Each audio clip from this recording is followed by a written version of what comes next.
All right, so first things first, Konstantin, how are you? I'm okay, thank you. It's good to hear. In the bio, I read that you were surprised to find out about yourself that you are an optimist. What made you realize this? I think it was in the wake of the pandemic that I found out that, well, first of all, we were basically all forced to become optimists. Like we're all forced into the state of hope and believing that something after this period of time is going to be better. So that's quite the practical aspect of it. But I also realized then when I was reading the news and talking to other people that I was kind of always seeing some positive outcome in some way compared to other people who always thought, okay, this is gonna end the world. And I think that's probably the definition of an optimist. It's this glass half full thing. And that was a bit shocking to me because I was always of the opinion that optimism and hope is quite uncool because because of the music I've been listening to all my life and the films I was watching and the books I've read. So, and now this album kind of is dealing with this surprising fact. What was the how did kind of this realization seep into the songs, especially initially in the writing process? How did kind of the notion that you felt optimism or that you felt hopeful or resilient get into the songs? Do you remember the first couple of songs that you wrote that ended up on the album? Well, the process is that I always have like a defined time frame for doing an album. So I have like a date when I start, and I have a date when I finish. That always helps me to actually finish an album. At this point, the whole topic was kind of clear to me, and it always is. I was of the opinion that you don't have to look for a topic, but the topic comes to you. And so I had this challenge for me to do like an optimistic album. Well, not an optimistic album, but an album that deals with optimism. Right. And so what I did was I created like an actual playlist of songs that I would consider optimistic or that I would listen to when I need to feel better. That was kind of the aim, to do an album that makes me or hopefully other people feel better. So that was kind of the musical surrounding that this album was in, and also the mindset that I found myself in all of a sudden. Very quickly in between then, do you have any artists or any songs that you listen to when you're feeling down or anything? Is that something, because you mentioned growing up with kind of music in the grunge era and those kind of things that have that gloomy kind of feel to them. Do you have certain music that you listen to when you need to pick yourself up? Yeah, definitely. Well, I think maybe it's like a phenomenon of maturity that you would actually do that, because back in the day I always thought, no, I don't want to be like an escapist. You know, if I'm feeling down, I want to feel understood, and I would listen to sad music, and I would drown myself in all that feeling. But now I don't know. I'm picking up probably Elton John, maybe. Okay, that's something. Okay. Or maybe you can hear like some Pet Shop Boys on the album. Well, disco music, like early 70s disco music, that always cheers me up. Okay, because it is interesting, I think, the level to which music can affect your mood, I suppose. And you've always been somebody who's made very, at least in my opinion, very atmospheric music. So how important is that mood for you to kind of set a certain tone? And especially when you're dealing with a concept like optimism, how do you kind of capture that then sonically? Well, I don't think it's a secret that my music is very referential. I mean, you can hear all sorts of influences on the music, and I never thought that was like a negative thing. because basically all music today is in a way a reference to something that in the past. And I always thought my way of being creative is to make some combinations that are not that obvious and that are my really free association with the topic. And so I consider myself more a producer songwriter than like a actual singer songwriter in a way, and that has a lot to do with creating this feeling that some not only songs have but sounds and recordings have. And so I always find it really exciting to get to the bottom of how sound and a certain atmosphere is created on a song. That's what I'm after, I guess. Yeah, and in this and case, how I do it, I don't know. With with whatever comes in handy. Like I'm the generation of laptop producers, I guess, and have a lot of piled up a lot of software, and the software is always getting better, always trying to emulate original sounds from the past. That's basically what software, music software in the recent years does. So that helps a lot, of course. And but in the end, all you hear on the album is, if possible, the real deal. So that's the process that comes in after I created my album on my laptop. I get in the musicians and I get in the real instruments. And it's interesting because it does sound very cohesive, the album, as it usually does for you. And one of the ways you tie a lot of things together is by using kind of that Siri voice, and as you mentioned, kind of the I don't know if field recordings is the right way to put it, but for instance, on Golden Days, there's this line recorded in front of a live studio audience. It's kind of those little elements that kind of bring it all together. So what is your approach with those kind of things? I think it's kind of my always, in a way, cinematic approach to have like actual create instant images with music, and a lot of the time it is field recordings. Even if it's not that audible, there's a lot of nature sounds in there, and there's a lot of things going on in the background, and that kind of helps to create like a kind of a mood or like an image. And it's also a part of that. What I mentioned is like songwriting for me is a lot of this association that I start at one point and I look where it takes me to the next, and then all of a sudden this idea comes in, and it feels really the whole idea with the live studio audience was like, the funny thing is that Golden Days could be the title of a sitcom. Right. That's it. No, I like those little elements that kind of keep it light as well. It's part of that, I suppose, as well. Let's jump into a song then. Maybe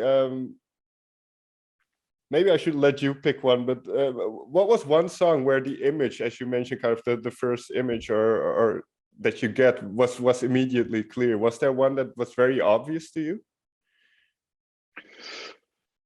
I think I always, almost every time when I start a song, have like the image in my head, like the image of the song, not necessarily like the scenic image, but I pretty early on know what I want the sound, the song to sound like, and the whole process is then to get it there. But an image, yeah. Well, if you take Golden Days, that has a lot of TV influenced stuff in it, and it starts out with this very obvious Twin Peaks homage, and it goes to this kind of 70s, 80s sitcom sound, and all of that put together. And in the end, it's a mixture of some pictures. What other? Maybe on this album, it's more kind of this more of a feeling than it's an actual picture. I don't know if you have like I don't know, like that song "Our Best Hope," which has just a very, very small verse and an overly huge chorus. No? I mean, that's kind of the picture of a feeling of euphoria. It's it's really manic. It's what it was supposed like. It's too big to be real. What I wanted to create. Or on My Home Is My Heart, I just had the image of the live show in mind. I just imagined, okay, this is how the song starts and it ends up and builds up, and I saw myself performing it live. And also have this kind of euphoria. But I imagine that song was written during pandemic when live playing wasn't really an option. So is that something you yearned for, or something that you missed as well? Absolutely, yeah. And I was sitting in this very cellar, creating these songs and imagining me being on stage. And of course, that's something I missed, and been looking forward to for these past 2 years. And now it still feels very strange, the idea that it's actually gonna happen, especially now with everybody having everything on their mind but going out and having a good time. Right. Yeah, it's definitely strange stuff. Well, in terms of optimism, then, this is what I was thinking about before the interview, but we have this whole pandemic, and we as humans are very, I think, adaptable to our situation, and then we're resilient to whatever happens, and we'll get through it. And then we feel like we have gotten through it now, and then all of a sudden World War III seems to be breaking out. So does that test your resilience or your optimism? Definitely, yes. But well, I was thinking about how about would it be bad if we've become too resilient during this pandemic? But it doesn't seem like it. I think if there's anything positive in the current situation, it is the huge solidarity and the huge growing together. So and the activism is amazing. So it doesn't seem that people lost their way of caring. That's definitely not happening. But it is kind of challenging the optimist to say, okay, the thing that actually seems to be ending the one crisis is the other crisis that's worse. And that's thinking, okay, this might be history now, that we come from the one crisis into the worse, and that's ending the one before, and dominating the news, and everybody's forgetting about COVID because there's a war. I mean, that's hard to find a positive aspect in that. I'll give you that. Yeah, it's interesting, because I saw this post of imagine being, I think, 17 or 18 years old, and you've been through so many of these difficult periods of time in history, in a way. And I wonder how that might affect somebody's psychology over longer periods of time. Because at least when I grow up, I wasn't aware of all the bad stuff happening in the world. So me neither. No, and there wasn't. I don't know. It feels like there wasn't that much bad happening, right?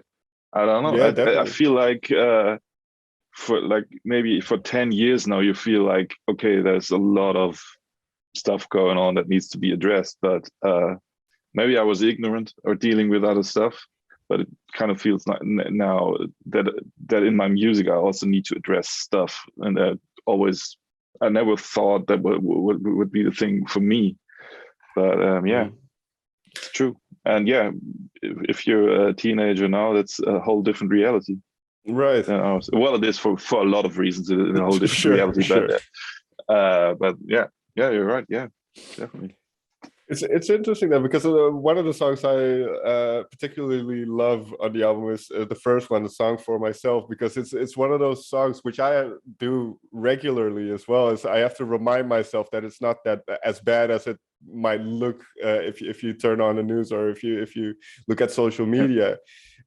This fact that you have to remind yourself of the good things in life, and in the phrase "stop your bitching, you're all right." How important is that, and is that something you repeat to yourself often? Well, it felt like it in that very moment, and I have to say that I'm not trying to play down that a lot of people Sure. were hit very hard by this pandemic, and now, of course. But I was very lucky, and I called the song a song for myself. So this is quite a personal thing that you have to do. I'm not doing it for anybody else. Right. Everybody needs to do it to himself. But I just realized in that pandemic that I can't deal with any more complaining about this every little thing in your life, and and a lot of that is songwriting, really. Like as we said, spoke about the music that I've been listening to. A lot of it is complaining or being not even complaining, but melancholy or whatever you want to call it. And at that moment, it felt just wrong to do that, and I said, okay, no, this needs to stop. I don't want to be the next who on top of all of that give people music that just complains and says how bad things are. I need to do something else, and that's why that's the first song. It's very. I find your approach very interesting, because in 2016 you released Love, and you delve into all of the aspects of love, and then you have the horror where you kind of delve into. Do you always do these kind of deep dives into this conceptual topic?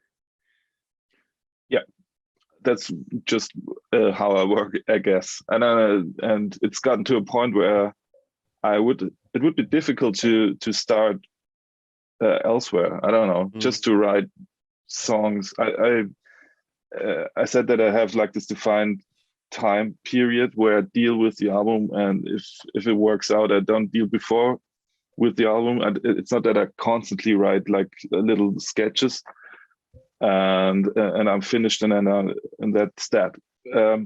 So yeah, that's really an intense period of time where I really delve into this topic, and kind of, it's become kind of a statement that I create albums in a way. In the beginning, it doesn't seem to be the most modern thing to do, but I always liked albums that have like some sort of a topic, really, and right. And have a start and then the begin and an ending, and yeah. But I couldn't do it. I couldn't do it otherwise. To be honest, I wouldn't know how to start. So, and this topic always is clear when I start. So. And then you have then it allows you to focus as well, right? Then you kind of know where you want to go with a lot of it. Yeah.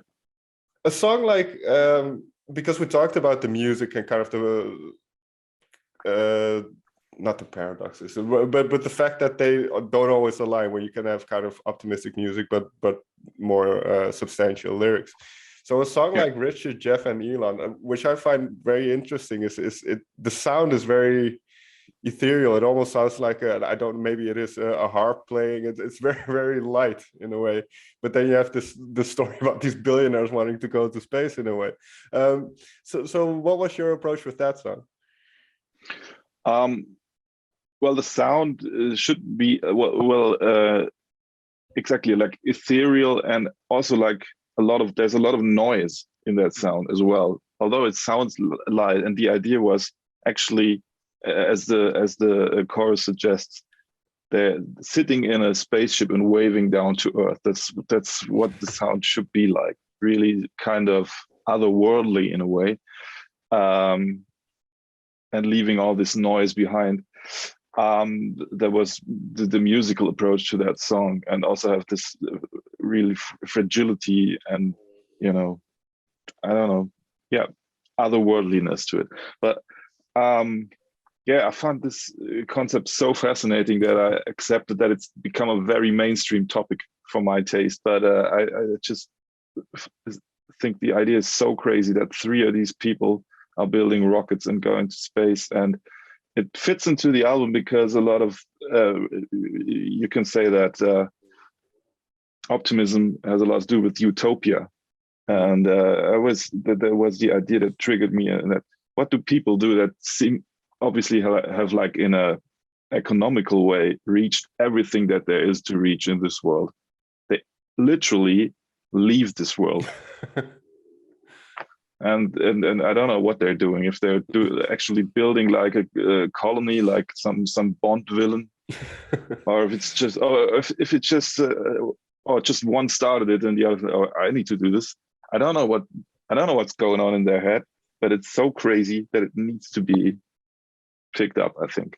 And the other thing what I found really interesting now in the pandemic is like the fourth person that belongs kind of in a row, Bill Gates, is trying to do something good with his money, and he's the one who's been made the enemy at this time. Like the people, well, not people, but a lot of people seem to think that building rockets is what a grown-up nerd should do, and not helping humanity. That always seems like shady. That can't be trusted if they do something something decent with their money. That crazy world. I was gonna say that says a lot about us as human beings, right? That whenever somebody tries to do good, we're almost too mistrusting. We're too cynical in a way, where we think, yes, he must want to get something out of it, or he must have something to gain by doing so. Yeah, it's very true, very interesting. Seems more realistic that they're realizing the little Star Trek dreams that they had as a kid. Or no, I don't know. But it's also interesting what you mentioned, because it always seems like you talk about utopia and people talk about heaven and that kind of stuff. And the way I see it, and this has been said before, obviously, but let's say heaven exists and you go there and everybody's happy and good and joyful all the time. That would annoy me so much that I would go crazy if everybody was optimistic all the time.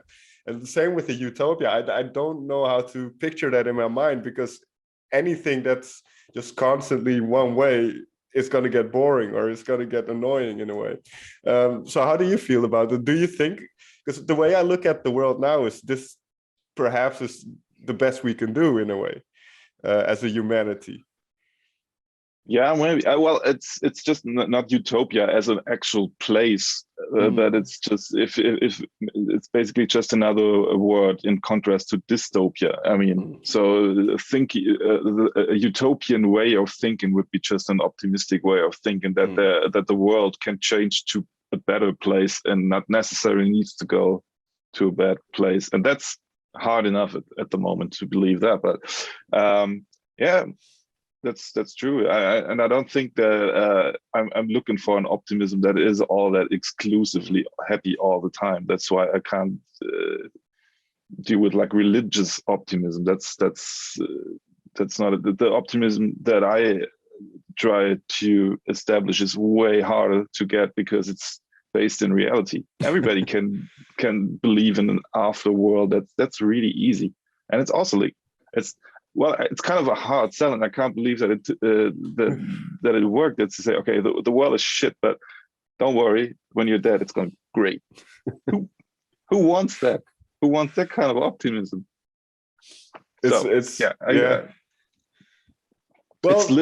just a little margin in between looking to the possibility it could get better.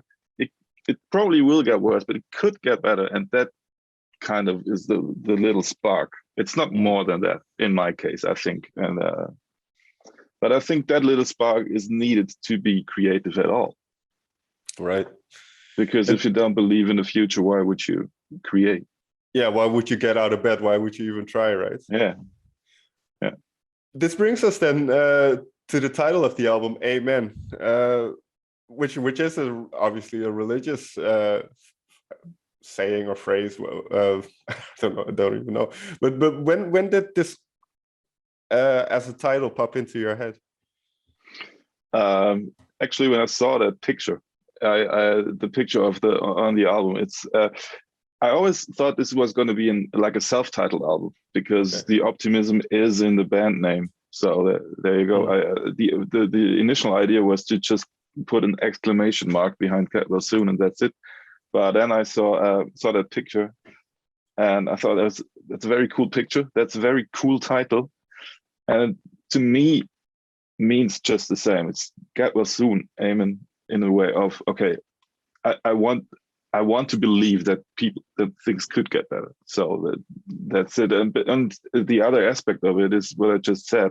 I kind of want to take away. I want to kind of reconquest hope for the worldly people, and I don't want hope to be owned by religion and by spirituality. There needs to be, or there has to be, a way that you can be with your feet on the ground and still believe that things could get better. So it's kind of an empowerment thing. I'm taking Eamon back. Well, on those words, and I think that's a great idea. Konstantin, thank you so much for taking time. You'll be touring again, as we mentioned briefly.